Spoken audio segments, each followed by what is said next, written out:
গোয়েঙ্কা মুম্বাই ম্যাচের পর রোহিতের দ্বারস্থ, লক্ষ্ণৌ কর্ণধারকে কি পরামর্শ দিলেন ভারত অধিনায়ক। প্রথম ম্যাচে ৭৬ রান বিলোনো আর্চারি রাজস্থানের জয়ের নায়ক, জানালেন ফর্মে ফেরার রহস্য।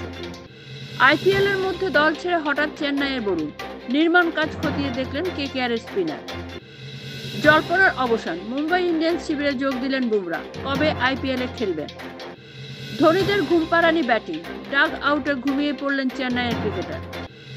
মন্থর ব্যাটিংয়ে লজ্জার নজির ধোনির, এবারের আইপিএলে মন্থরতম অর্ধশত রান শঙ্করের।